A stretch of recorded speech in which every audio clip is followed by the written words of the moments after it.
नमस्कार। ABP news की इस विशेष कवरेज में आप सबका बहुत बहुत स्वागत है। जो कुछ अफगानिस्तान में चल रहा है उस पर पूरी दुनिया की निगाहें हैं। हिंदुस्तान भी इंतज़ार कर रहा है कि आखिरकार वहाँ क्या होने वाला है।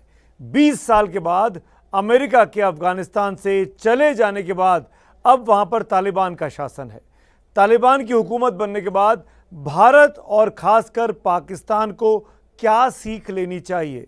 क्या ये भारत के दुखी और पाकिस्तान के सुखी होने का वक्त है? क्या अमेरिका का जाना अफगानियों के लिए एक परेशानी का सबब है या उनके लिए मौका अपने पैर पर खड़े होने का, उसी तालिबान के तहत जो अब बदला बदला नजर आ रहा है?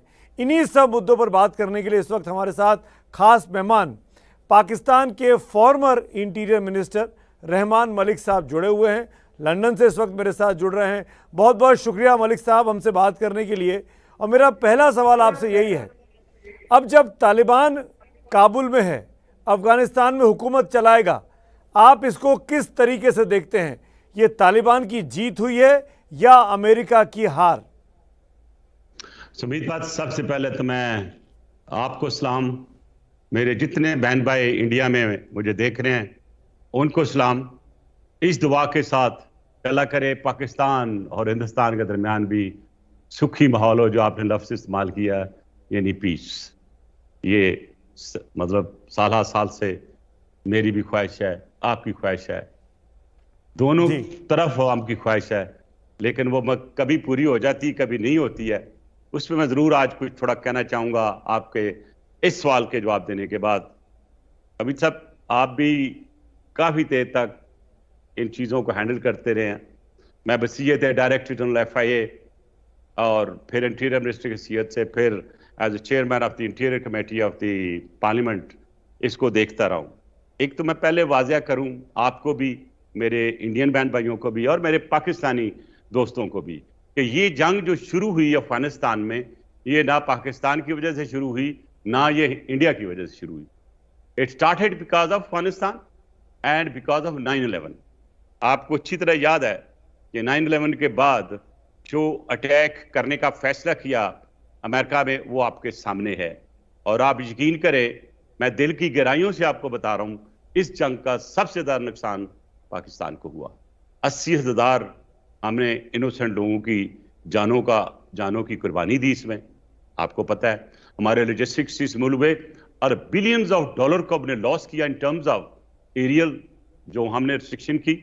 फिर उसके बाद मैरीटाइम में जो हुई रिस्ट्रिक्शन वो आपके सामने है। जो लॉजिस्टिक्स इस्तेमाल हुए और हमारा जो इंफ्रास्ट्रक्चर तबाह हुआ वो भी आपके सामने है। अब इसको बात करते हुए, ये जंग चली 20 साल तक और ये जंग एक सबक सारी दुनिया को देती है कि गोली किसी चीज का सलूशन नहीं है।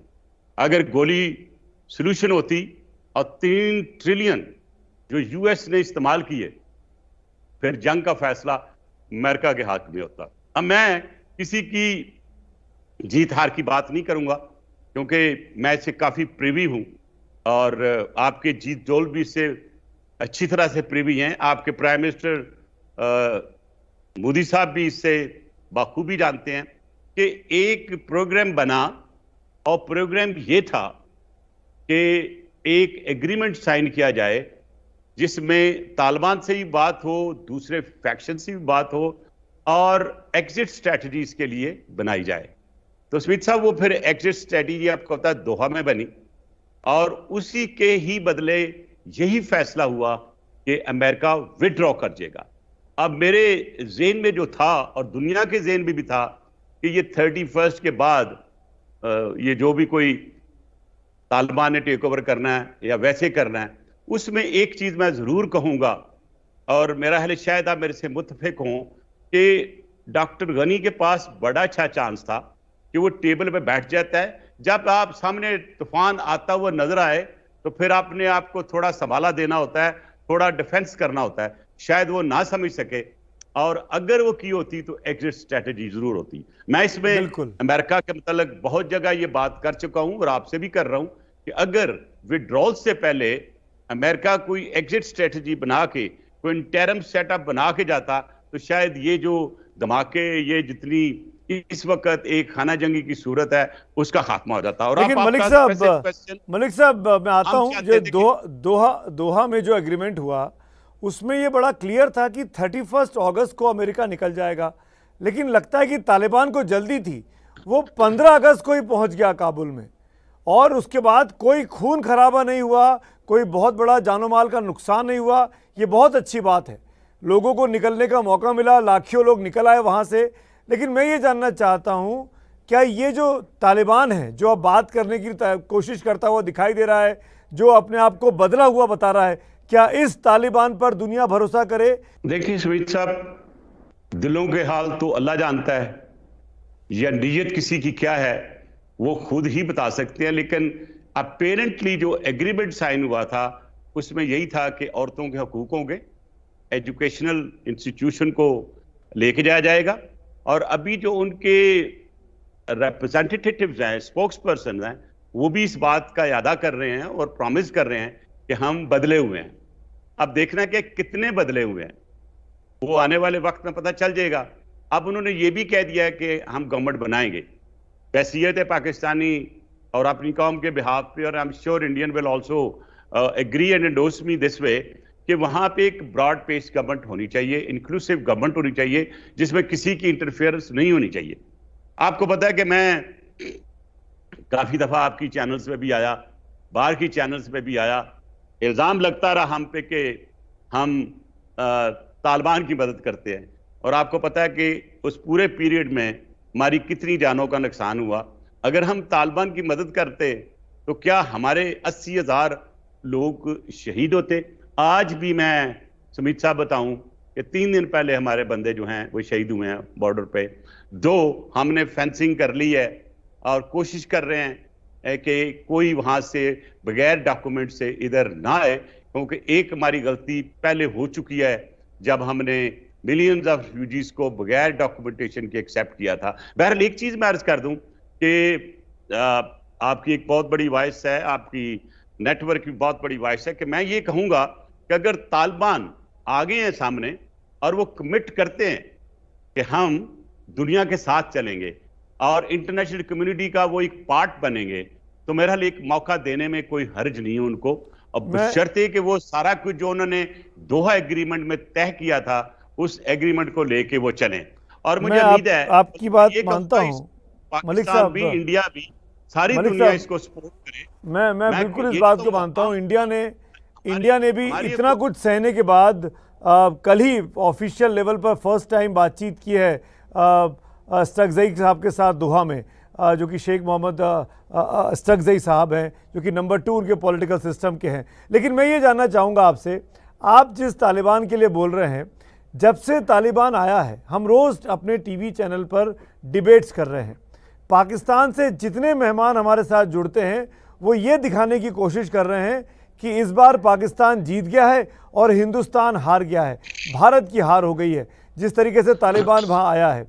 और तो और आज अल कायदा का स्टेटमेंट आया है। रहमान मलिक साहब, आप तो इंटीरियर मिनिस्टर रहे हैं, आपके पास तो इंटेलिजेंस आती थी, आप तो उस वक्त भी इंटीरियर मिनिस्टर थे जब मुंबई में अटैक हुआ, अगर मैं गलत नहीं हूं तो आप ही शायद इंटीरियर मिनिस्टर थे पाकिस्तान में। वो अल कायदा और उसके आतंकी आज वेलकम कर रहे हैं तालिबान को और कश्मीर की लड़ाई को पूरी करने की बात कर रहे हैं। इसको भारत देख के परेशान ना हो तो क्या हो? आपकी बात एक पूरी थीसिस है सुमित भाई, अगर इजाजत दें तो मैं 1 बाय 1 इन सबको हैंडल कर लेता हूं। जी, तालिबान किसने पैदा की है? पाकिस्तान ने नहीं की है। दाइश किसने पैदा की? पाकिस्तान ने नहीं की। जो हालात वाकयात अफगानिस्तान में हुए सुमित साहब, वो पाकिस्तान ने नहीं किए। ये इंटरनेशनल लेवल पे जो वेस्ट ने किया वो मुझे भी पता है और आपको भी पता है। और आई एम सॉरी टू से, इस वक्त साउथ एशिया सबसे ज्यादा इंडेंजरिंग सिचुएशन में है। I was the first one in my country, rather पूरी की पूरी इस खित्ते पे आप चिदम्बरम साहब से पूछ लीजिएगा, शिंदे साहब आपके इंटीरियर मिनिस्टर हैं, उनसे पूछ लीजिएगा। मैं चेयरमैन रहा सार्क कॉन्फ्रेंस मिनिस्टर्स का 1 साल, और मैं यही प्रचार करता रहा कि let's work together with unity to finish terrorism. अब आगे आपने अलकायदा की बात की है, अलकायदा की स्टेटमेंट, क्योंकि अलकायदा तकरीबन खत्म है, कुछ उसके रेमिनेंट्स हैं, तो वो रेमिनेंट्स जो हैं वो उभरने की कोशिश करेंगे। अब कुनर में, नूरिस्तान में इस वक्त 25,000 टीटीपी के लोग मौजूद हैं, और आपके इंटेलिजेंस एजेंसी के लोग जो मुझे सुन रहे हैं दिल से उसकी जरूर तायीद करेंगे कि जो कोई भी गया था वहां से, पूरी दुनिया से, सीरिया में, वो भी पहुंच चुका है वहां पे। और वो लोग जो तैयार हुए वहां पे अफगान बलूचिस्तान में, मैं ज्यादा बात नहीं करूंगा, गलतियां दोनों तरफ से हुई और हमें उन गलतियों को थोड़ा सा रिपीट नहीं करना चाहिए और दोस्ती की बाहों को आगे बढ़ाते हुए चलना चाहिए। प्राइम मिनिस्टर मोदी की तरफ मैं रेफर कर रहा हूं, एक मिनट जरा। और मैंने एक किताब लिखी है, मोदीज वॉर डॉक्ट्रिन, और इसको मैंने मोदी साहब को सबसे पहले पोस्ट किया, आपकी इंटेलिजेंस एजेंसीज को भेजा, पूरी दुनिया में ये किताब मौजूद है। और उसमें मैंने यही चीज जिक्र की कि कैसे यूज होती हैं, कैसे चीजें खराब होती हैं। और ये वक्त आ गया है कि इंडिया और पाकिस्तान को मिलकर, बैठकर, सोचकर वो सारे इश्यूज जो हमारे लिए प्रॉब्लमेटिक हैं उसको कंपोजिट डायलॉग की तरफ लेके जाना चाहिए। अफगानिस्तान में अगर प्रॉस्पेरिटी नहीं आती है तो जितना हिंदुस्तान परेशान होगा उससे ज्यादा पाकिस्तान भी परेशान होगा, और आप मुझसे बेहतर इस बात को समझेंगे। आप बॉर्डर शेयर करते हैं, तो अफगानिस्तान की प्रॉस्पेरिटी के लिए इमरान खान साहब को क्या करना चाहिए? अभी आपने क्योंकि पिछला मुद्दा एक तरफ कर दिया है, मैं भी आपके साथ एग्री करते हुए इस सेंटेंस में वाइड अप करता हूं कि लेट्स लीव आवर ईगोस, और जो एक जरूरी बात है, हमारे मेन मसाइल है, पानी का है, कश्मीर के, आपकी अंतमांग की बात करते हो, आप उन सबको रखते हुए एक कंपोजिट डायलॉग करके एक लाइन ऑफ एक्शन आप बना लें, और वो है टेररिज्म। आप टेररिज्म बंद कर दीजिए, हर मिसाइल पे आके बात कर लीजिए। Terrorism is the top most priority. Cross border terrorism बंद हो, हिंदुस्तान बातचीत की टेबल पे आ जाएगा। नरेंद्र मोदी तो अपनी स्वेरिंग इन में बुला चुके नवाज शरीफ साहब को, आप जानते ही हैं। नरेंद्र मोदी तो अचानक पहुंच गए थे बधाई देने के लिए उनकी शादी में, उनके बेटे की शादी में, परिवार में किसी की शादी में। तो ये आप जानते हैं, नरेंद्र मोदी सरप्राइज करते हैं। टेररिज्म सिर्फ आ की प्रायोरिटी नहीं है, टेररिज्म सिर्फ पाकिस्तान की भी प्रायोरिटी है, पूरी दुनिया की प्रायोरिटी है। I agree with you and I write to the prime minister tomorrow. फिर सारे टेररिस्ट आपके यहाँ क्यों हैं? फिर सारे टेररिस्ट आपके यहाँ क्यों मिलते हैं? उसामा बिन लादेन आपके यहाँ, हाफिज सईद आपके यहाँ, सैयद सलाउद्दीन आपके यहाँ। सर सुमीत साहब, अगर आप ये इल्जाम लगाना शुरू हो जाए इंडिविजुअली, तो फिर मैं कहूंगा कि श्रीलंका में आपके यहाँ से दैश आई और उन्होंने जाके वहां पे चर्चों पे हमला किया, क्या वो ठीक नहीं था? क्या आपके जो अभी पकड़े जाते हैं लोग, ये जो हमारे 11 चाइनीज मारे गए थे दैश के साथ मिलके, उनके भी जो खुरा वही जाता है। तो वो बहुत सी ऐसी चीजें सर, हम एक दूसरे पे इल्जाम लगा सकते हैं। मैं चाहता हूं हम आगे चलें, leave this, move forward, let's have friendship for the sake of. मैं तो वही बोल रहा हूं आपसे, मैं आपसे वही बोल रहा हूं। मेरी पहली प्रपोजल मैं देखता हूं कि मैं समझता हूं कि गवर्नमेंट टू गवर्नमेंट दोनों को मैं मैसेज दे रहा हूं कि they should work together to be on table on a composite dialogue. उसमें टेररिज्म भी रख लें, हमारे दूसरे इश्यू जो जुड़े हुए हैं उनको भी रख लें। और दूसरी बात, दुनिया पूरी में जब भी हुकूमतें इकट्ठी होती हैं या टेबल पे पहुंचती हैं तो बैकडोर चैनल्स काम करती हैं। आई एम सॉरी टू से, इससे पहले आपकी भी बैकडोर चैनल के जो लोग आए और जो हमारे भी गए, I am sorry, they did not play their role। में चले गए मलिक साहब, आप फिर पास में चले गए। मैं इंटरवीन कर रहा हूं, मुझे प्रोग्राम वाइंड अप भी करना है, ये हम लोग मतलब लगातार जारी नहीं रह सकते हैं। मैं अफगानिस्तान के मद्देनजर आपसे पूछ रहा हूं, तालिबान की हुकूमत का आप वेलकम कर रहे हैं? आपने मोटे मोटे तौर पर इशारा किया, मैं स्ट्रेट सवाल आपसे पूछ रहा हूं। मैंने बिल्कुल इंडिविजुअली में कह रहा हूं कि अगर तालिबान, हम तो चाहते हैं कि तालिबान में जो हुकूमत बनानी है अफगानिस्तान में, वो तालिबान बेस्ड हो, ब्रॉड बेस्ड हो, तालिबान का अपना फैसला हो, तालिबान वहां पे अफगान जो अवाम है उसका फैसला हो। तो हमें बैक करना चाहिए। मैं इंडिविजुअल आवाम का फैसला आप मानेंगे? जो आवाम बड़ी संख्या में चलते हुए एरोप्लेन में चढ़ के भाग जाना चाहती है अफगानिस्तान छोड़कर, जो आज भी डूरन लाइन क्रॉस करके पाकिस्तान आना चाहती है, जो बहुत बड़ी संख्या में ईरान भाग जाना चाहती है, इस आवाम को आप मानेंगे कि ये तालिबान को वेलकम करेगा? नहीं सर, मेरी एक बात सुनिए, थोड़ा इसका दूसरा पहलू देख लें। अब देखिए सर, वहां जंग खत्म हुई है, तालिबान का एक टेरर तो है, दैश वहां मौजूद है, उनका टेरर है, तो लोग अपनी जानें बचाने के लिए निकलेंगे। लेकिन अगर किसी को यह बताया जाए कि एक जहाज आ रहा है जो अमेरिका बगैर कागजात के लिए जाएंगे, तो आप दिल्ली में ले जाएं, 2.5 लाख बंदा वहां पहुंच जाएगा, कराची में कह दें कि ये जा रहा है अमेरिका बगैर पासपोर्ट के, तो सारे लोग चलना शुरू हो जाएंगे। Sir basically what is important कि इंटरनेशनल कम्युनिटी को रास्ता देना चाहिए तालिबान को। अगर तालिबान बिहेव नहीं करते तो ऑटोमेटिकली उनके लिए इश्यू होगा। अब देखना यह है एक बड़ा इंपॉर्टेंट, क्या तालिबान सरवाइव करेंगे? क्या तालिबान में कोई वेज तो नहीं आएगा? क्या तालिबान में कोई तीसरी कुव्वत आके वेज तो नहीं क्रिएट करेगी? क्या दैश बाहर से स्पॉन्सर होके कोई क्रिएट तो नहीं करेगी सिचुएशन? मैं एक और किताब आपको भेजूंगा, तालिबान के अंदर तो बहुत से ग्रुप्स हैं, हक्कानी भी है, हाजराज भी हैं, ये तमाम लोग उसके अंदर मिलकर एक तालिबान बना हुआ। आपको लगता है कि ये आपस में कॉन्फ्लिक्ट नहीं होगा और ये हुकूमत चला पाएंगे आपस में? मैं यही कह रहा हूं। ये मैंने बुक लिखी है दैश पे, और इसमें मैंने इसकी ओरिजिनल ये कैसे बनी, कौन कौन लोग इसमें इन्वॉल्व थे, कौन कौन मिले, और ये आके आने वाले वक्त को, अमन को कैसे तबाह करूंगा, मैं आज आपको ये भी DHL कर दूंगा, जरूर पढ़िएगा। लेकिन इसके साथ ही मैं कह दूं, जब कभी वार के बाद सिचुएशन आती है तो डिस्ट्रेस होता है। मैं ये समझता हूं कि अगर वहां पे तालिबान जिस तरह अभी तक बिहेव कर रहे हैं, अगर ये ऐसे करते रहें, अब वो बगैर दुपट्टे से एंकरों से कोई उन्होंने इंटरव्यू दिया है, उन्होंने स्कूलों में भी पर्दे के साथ अलाउ कर दिया, क्या पूरी दुनिया ने ईरान को नहीं एक्सेप्ट किया था जब पूरा इस्लामिक का एक रेवोल्यूशन आया था? जिस एंकर को इंटरव्यू दिया वो चली गई कतर, जिस एंकर को, फीमेल एंकर को, बेरुतसा को इंटरव्यू दिया वो चली गई है कतर अगले ही दिन, और उनको जान बचा के भागना पड़ा।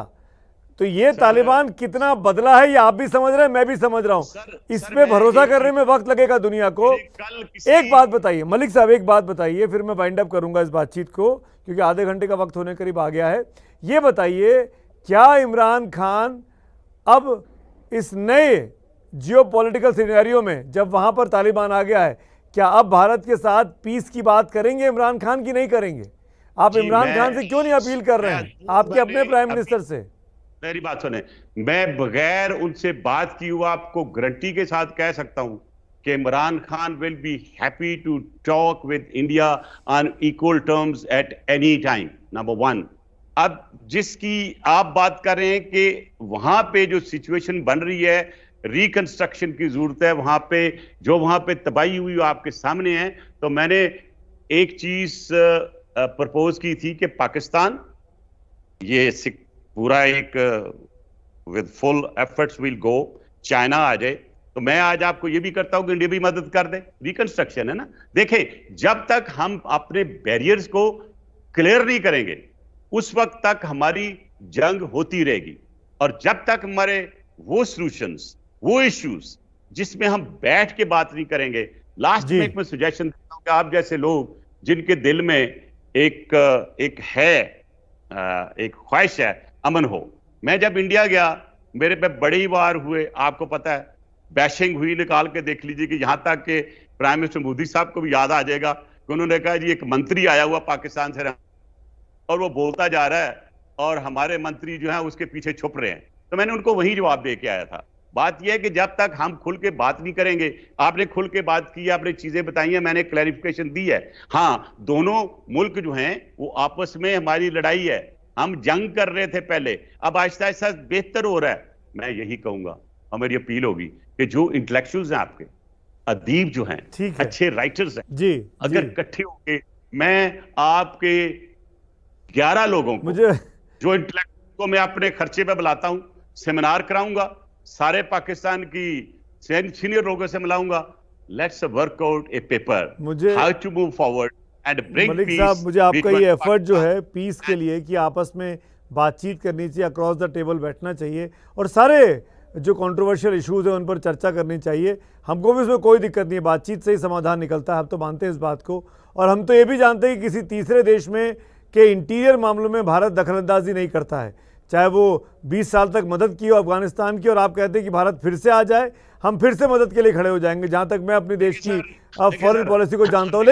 लेकिन हमको सिर्फ एक चीज़ चाहिए, पीस और ट्रस्ट। रहमान मलिक साहब, आप जुड़े, वक्त निकाला, थैंक यू सो मच। बहुत बहुत शुक्रिया सुमित साहब, खुदा हाफिज। कश्मीर में शांति रहे, कश्मीर भारत में रहे, बलूचिस्तान में शांति रहे, बलूचिस्तान भी खुशहाल रहे। बहुत बहुत शुक्रिया, थैंक यू सो मच।